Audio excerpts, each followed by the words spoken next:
Good evening, family and friends, again. So glad to see you here, and I hope your day has been good. Today's lesson is going to be about Rebekah in Genesis 24, is where we'll start. Now, this was the story we'll pick it up after the death of Sarah, and in Genesis chapter 24, it says, Now Abraham was old, well advanced in years, and the Lord had blessed Abraham in all things. And Abraham said to his servant, the oldest of his household, who had charge of all that he had, Put your hand under my thigh, that I may make you swear by the Lord, the God of heaven and God of the earth, that you will not take a wife for my son from the daughters of the Canaanites among whom I dwell, but will go to my country and to my kindred, and take a wife for my son Isaac. And the servant said to him, Perhaps the woman may not be willing to follow me to this land. Must I then take your son back to the land from which you came? Abraham said to him, See to it that you do not take my son back there. The Lord, the God of heaven, who took me from my father's house and from the land of my kindred, and who spoke to me and swore to me, To your offspring I will give this land. He will send his angel before you, and you shall take a wife for my son from there. But if the woman is not willing to follow you, then you shall be free from this oath of mine, only you must not take my son back there. Now, the servant that Abraham was speaking with was Eliezer, his servant. And I don't know if you remember back in the story of Sarah, how that when Abraham had talked to God about him not having any children, he said, I have no heirs. And this was even before he had laid with Hagar, the servant, and she brought forth Ishmael. He said, I have no heir except my oldest servant. And he wasn't even a Hebrew. He was a slave from another country himself, but that was his oldest slave. And I'm thinking that's who Abraham was talking to right here. And he said, Place your hand under my thigh. And that was a common thing that the men in that time did. And I don't know if it was because that was close to the man's loins where his seed would come from, so that the men would have to promise on the seed of the or the children of the person, or what it was, but that happened several times in the Old Testament. Anyway, he's telling him to go to where I came from, back to my father's house and my kinfolk, and find a wife for my son Isaac. Well, uh, if you remember, Abraham was brought out of a land of idols, idol worship, close to Babylon, the land of the Chaldeans. Some people say Chaldeans, which was basically Babylon, and they were idol worshippers. They did not know God, the one true God. But God spoke to Abraham and said, Get out of this country. Leave your father and your family and go to a land that I will show you. And everywhere that you walk, that will be your land, and it will go to you and your seed after you. Uh, so why would he send Eliezer, the servant, back to the country from where he came? And what I know is this: where where Abraham and his servants and his wife Sarah and his other wives and concubines and all of his other children were still in the land. He did not own it all yet, but they were living in the land of the Canaanites. Well, the Canaanites and the Perizzites and just about all of those nations where it ends in ite's, ites, uh, they were idol worshippers, and a lot of those countries were giants, which meant they were mixed seed. They were not pure human DNA. They were a mixture of the fallen angel DNA, and of course, then the giants were born from the fallen angels and the mating of the women. the human women, and it produced giants. So Abraham knew that his seed had to stay pure, and he knew that his father's house was pure in its DNA. So he's saying, okay, do not take a wife for my son from these Canaanites, but go back to my country and my family and pick a wife.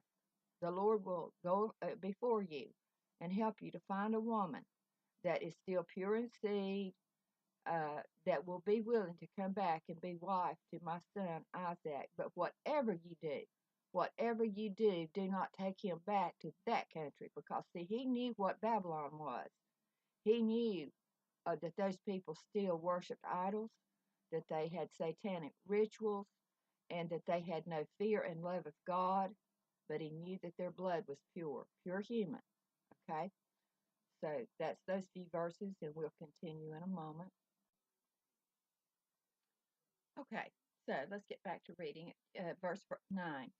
So the servant put his hand under the thigh of Abraham, his master, and swore to him concerning the matter. Then the servant took 10 of his master's camels and departed, taking all sorts of choice gifts from his master. And he arose and went to Mesopotamia, to the city of Nahor. Now, if you remember, Nahor was Abraham's brother. And he made the camels kneel down outside the city by the well of water at that time of the evening, the time when women go out to draw water. And he said, O Lord, God of my master Abraham, please grant me success today and show steadfast love to my master Abraham. Notice he didn't say, be good to me. He said, be good to my master Abraham. Behold, I am standing by the spring of water, and the daughters of the men of the city are coming out to draw water. Let the young woman to whom I shall say, please let down your jar that I may drink, and who shall say, drink, and I will draw water for your camels, let her be the one whom you have appointed for your servant Isaac. By this I shall know that you have shown steadfast love to my master. Before he had even finished speaking, behold, Rebekah, who was born to Bethuel, the son of Milcah, the wife of Nahor, Abraham's brother, came out with her water jar on her shoulder. Now, I don't know how exactly to add up cousins and stuff like that, but I do know that Nahor was Abraham's brother. So Abraham would have been the uncle to Bethuel, who was Rebekah's daddy.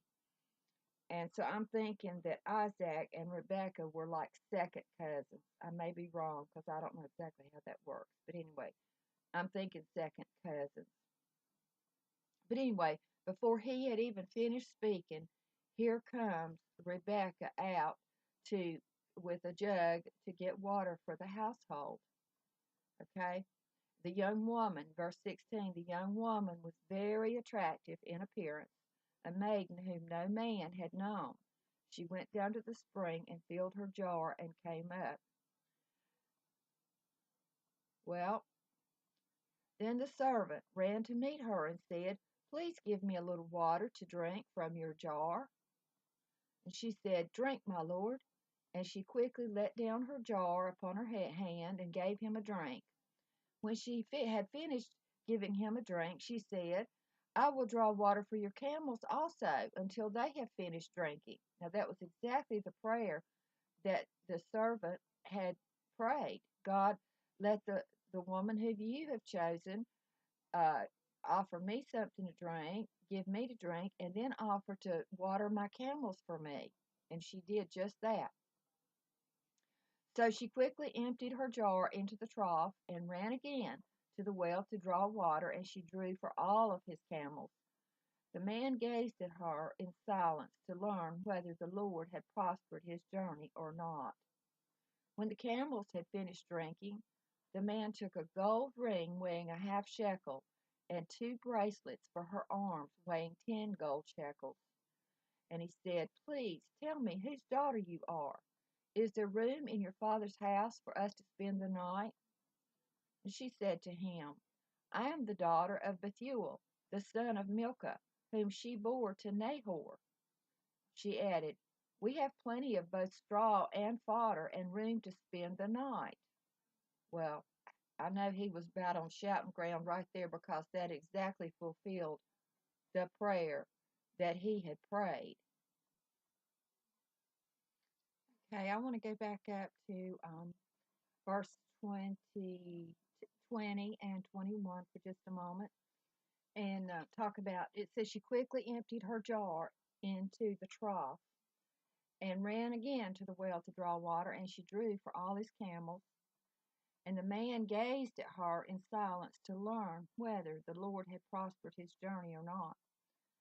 Well, now he sat there or stood there for a long time, because he had brought 10 camels, or the 10 camels brought him and them. Of course, he probably had an escort carrying all that gold and all those gifts. But I looked it up on Google, and how much can a camel drink? A camel can drink about 30 gallons of water if they haven't had water in days. And since their travel from where Abraham was in Canaan back over to the the city of Nahor, where his family, his original family was about a 500-mile journey. I don't think they unloaded those camels very much on that long trip. I believe they probably steadfastly traveled to make it as soon as they could, and get back with a wife for Isaac. But think about it, 30 gallons with 10 camels, that's 300 gallons of water that Rebekah drawed to fully water those camels. And I believe she stood there and did that. Is it kind of important to note here that she had a servant's heart? In other words, it wasn't just the minimum to get by, or, well, here's the water, here's the well, here's my jug, you can do it. No, she's the one that offered to do it, and she went to the well. And I'm thinking she went over and over and over and over again. So he was looking at her, he was watching her to see if she fully fulfilled what he had asked the Lord about, to fully water his camels. And when he saw that she was drawing for them all until they had enough water, he knew right then and there that she was the one. And that's when he decided to pull out the gold ring and the golden bracelets. And you know, gold is one of the most valuable items in the earth. It always has been. And so I just wanted to kind of insert that into the scriptures before we went further.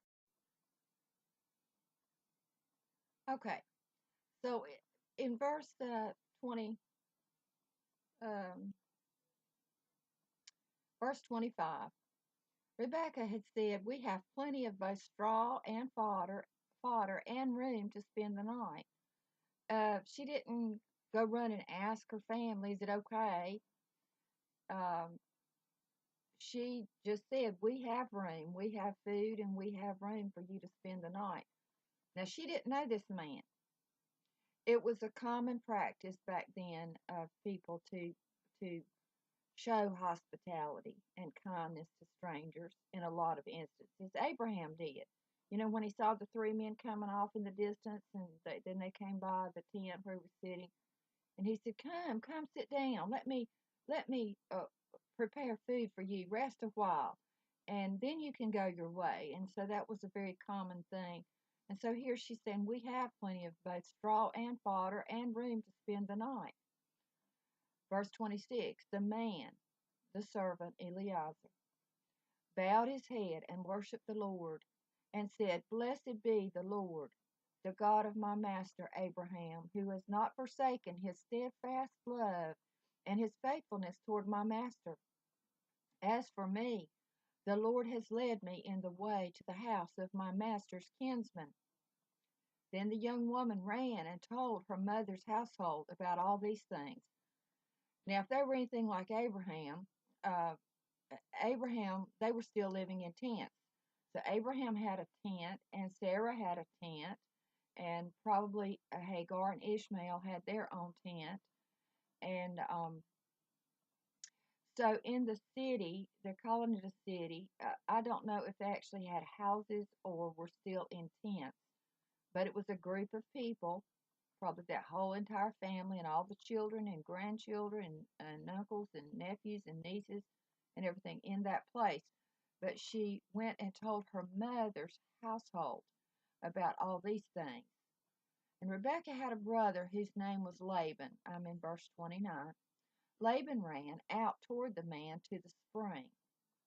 As soon as he saw the ring and the bracelets on his sister's arms and heard the words of Rebekah his sister, thus the man spoke to me, he went to the man, and behold, he was standing by the camels at the spring. Now, Rebekah didn't know the man. The only thing she really knew about the man, that he had 10 camels, which was some point of wealth, and that after she finished drawing for the camels, he pulled out gold and put a gold ring on her finger and gold bracelets on her wrist. So then when Laban, her brother, saw those pieces of jewelry on her, he had to think, well, here's some wealthy person coming along. Yeah, we'll make him welcome. They still didn't know who he was and what his purpose was. So he went to the spring to meet Eliezer and the camels, and he said in verse 31, he said, "Come in, O blessed of the Lord. Why do you stand outside? For I have prepared the house and a place for the camels." Now, I don't know if he actually did it or whether he had it done. But so the man came to the house and unharnessed the camels and gave straw and fodder to the camels, and there was water to wash his feet and the feet of the men who were with him. And if you'll notice right here, it didn't say that Laban uh, pulled out straw and fodder and got out water to wash their feet and the feet of the men that were with him on the journey. It said it was there for them. They unharnessed their camels. Uh, they got the straw and the fodder for the camels and water to wash their feet uh, after their long journey. And then in verse 33, then food was set before him to eat. But he said, I will not eat until I have said what I have to say. He said, speak on. Now, this was Laban, uh, Eliezer's master's uh, great nephew. Okay. So he said, I am Abraham's servant. And now that right there was saying a whole lot, because I'm sure that whole part of the world knew about Abraham. You remember back in the lesson about Sarah, how that Abraham had gotten in what I called a world war. It probably wasn't the first one, but actually a regional war with the kings who had gotten together. There was 5 or 6 kings on one side and 5 or 6 kings on another side, and they were warring and fighting, and they went and captured the king of Sodom, and in the capturing of Sodom, they had captured Lot, and then Abraham got his servants together and an agreement with other uh, landowners, other people in the area to go and fight these kings that were taking other kingdoms. And he actually won and killed all of the opposing kings. And they recovered the king of Sodom, and they recovered Lot out of, back to Sodom. And so Abraham was probably well known. So when he said, I am Abraham's servant, they probably like, oh, whoa, okay. And he said, the Lord has greatly blessed my master, and he has become great. He has given him flocks and herds, silver and gold, male servants and female servants, camels and donkeys. And Sarah, my master's wife, bore a son to my master when she was old, and to him He has given all that he has.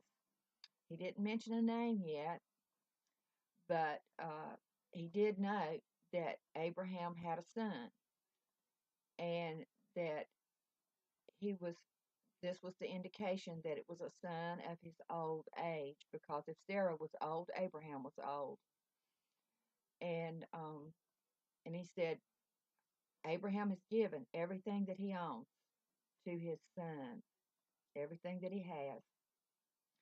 And he said in verse 37, my master made me swear, saying, you shall not take a wife for my son from the daughters of the Canaanites, in whose land I dwell, but you shall go to my father's house and to my clan, and take a wife for my son.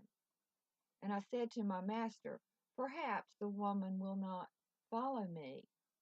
But he said to me, the Lord before whom I have walked will send his angel with you and prosper your way. You shall take a wife for my son from my clan and from my father's house. Then you will be free from my oath when you come to my clan, and if they will not give her to you, you will be free from my oath. Now, I want to interject right here that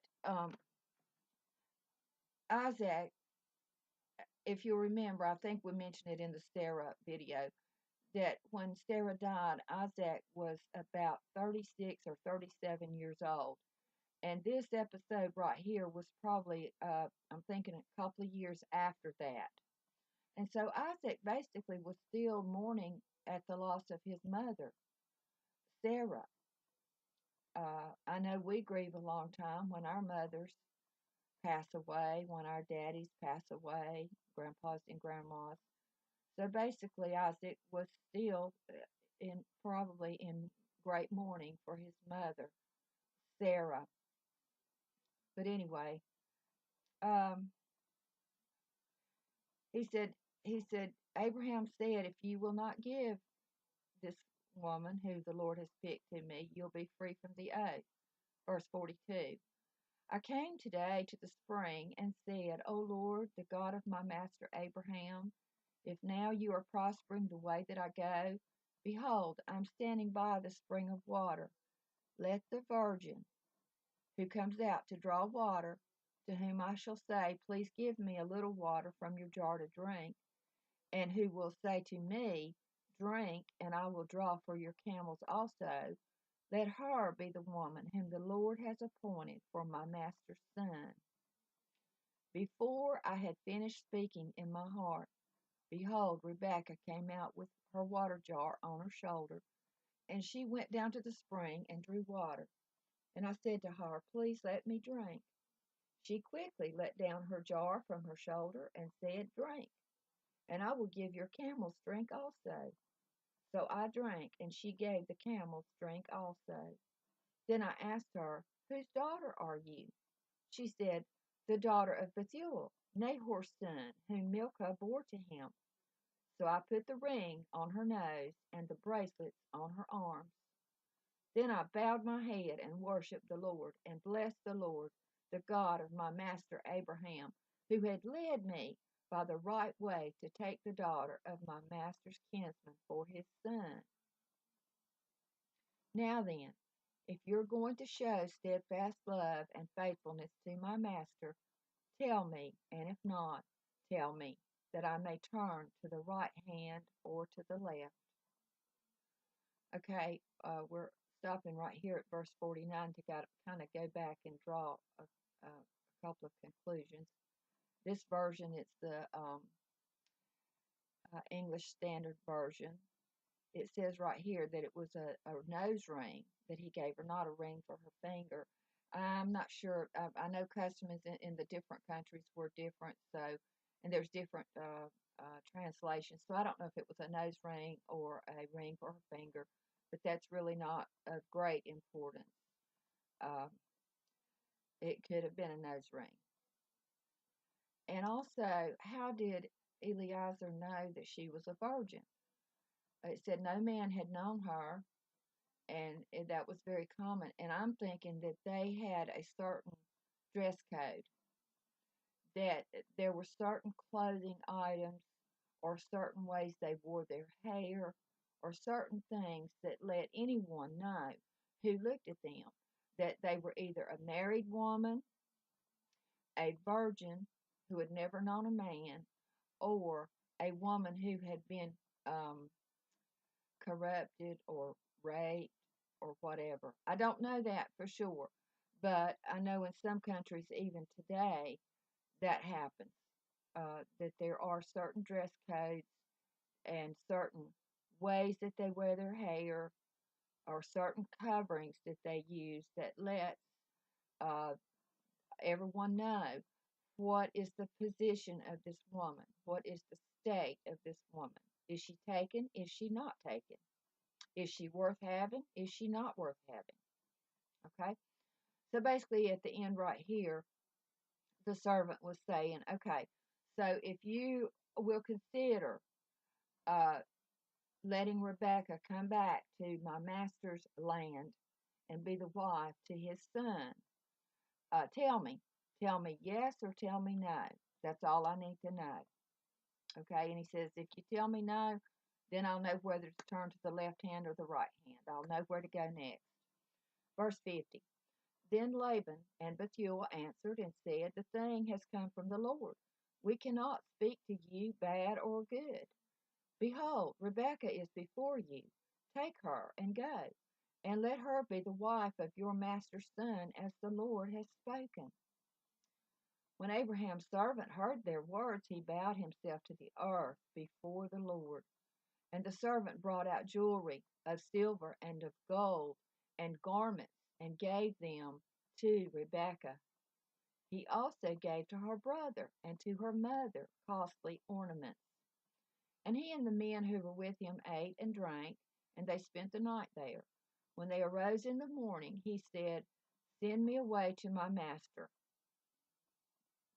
And her brother and her mother said, let the young woman remain with us a while, at least 10 days. After that she may go. But he said to them, do not delay me, since the Lord has prospered my way. Send me away that I may go to my master. They said, let us call the young woman and ask her. And they called Rebekah and said to her, will you go with this man? And she said, I will go. So they sent away Rebekah their sister and her nurse, and Abraham's servant and his men. And they blessed Rebekah and said to her, our sister, may you become thousands of 10,000. Now that's at least a million. And may your offspring possess the gate of those who hate him. Then Rebekah and her young women arose and rode on the camels and followed the man. Thus the servant took Rebekah and went his way. Now Isaac had returned from Beer Lahairoi and was dwelling in the Negev. And Isaac went out to meditate in the field toward evening.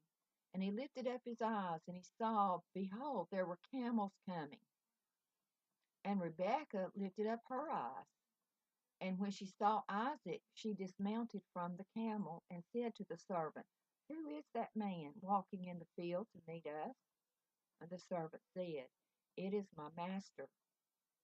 So she took her veil and covered herself, because at that point she was like a betrothed woman, and that was the custom. So when she knew it was the man to whom she was going to be married, she covered herself. And the servant told Isaac all the things that he had done. Then Isaac brought her into the tent of Sarah his mother, and took Rebekah, and she became his wife, and he loved her. So Isaac was comforted after his mother's death. Now, it don't say they had a wedding ceremony. I don't know what all went on, but the Bible just plainly says, short and simple, he took her into his mother's tent, which was, I think, a sign, because Sarah was a woman of age. She was a woman of honor and nobility. And it was probably to show Rebekah his good intentions toward her. And this was almost like an instance of love at first sight. He saw the camels coming in the distance. She saw Isaac out in the field meditating and covered herself so that she would be known as a pure woman. And we don't know what their feelings were other than they had belief and faith in the workings of God in their life. This is how that they needed it to be. This is how they wanted it to be. They trusted the servant Eliezer to do the right thing and bring the right woman. So Rebekah became his wife, and he loved her, it says. And then she was a comfort to him. Uh, so I don't know how long I'm getting on this video. I may have to divide it up into a couple, but that's the end of this chapter right now. And then we'll go into other things. I've got to stop it at this point and maybe come back or either start another video regarding now Isaac and Rebekah and their life together. Uh, I hope you've enjoyed it. I may be back in this one, but I'm going to stop it for right this moment. I did want to make a quick insert about Rebekah's brother Laban. Um, we'll learn more about Laban in future chapters because Rebekah will end up bearing two sons, Jacob and Esau, and Jacob will be sent to find a wife. He will go to find a wife back amongst Abraham's people, and he will run across Laban at that point in time. Now, the understanding of Laban here in this chapter we just went over, he saw the riches that the servant brought from Abraham. And after he and Bethuel had already said, take the woman, you can take the woman for a wife for your master. When he saw the gifts that the servant had brought for Rebekah and all the gifts that he brought and gave to Laban and Laban's mother, uh, he was greatly affected, influenced by the wealth that he saw. And we'll come to a point later, Laban will play a big part uh, in the story of the marriage of Jacob and Rachel. He's a man who is very greedy. So he saw those gifts. And you remember he said, yeah, she can go with you. The mother and Laban came to the servant and said, yeah, she can go with you, but let her stay here for 10 days. And that affected my mind because I remembered the story of Jacob and Rachel, how that Laban tricked him into taking Rachel's older sister uh, ahead of Rachel, made him work 7 years, and he got Leah instead of Rachel, and then made him work another 7 years as a servant to him before he could have Rachel. And so this plays a big part in the future history of the children of Israel. Now, Israel was Jacob. God changed his name to Israel in future blessings. But I just want to point out right here, I'm thinking this 10-day wait, Laban might have not let Rebekah go after that 10 days. Just thinking about what he was going to do in the future, my knowledge of what happened, it's like, uh-oh, warning, red flag, red flag. Okay, I just wanted to insert that. I love you. I pray God's blessings on all of you. I pray for you each day. Pray for me. See you later.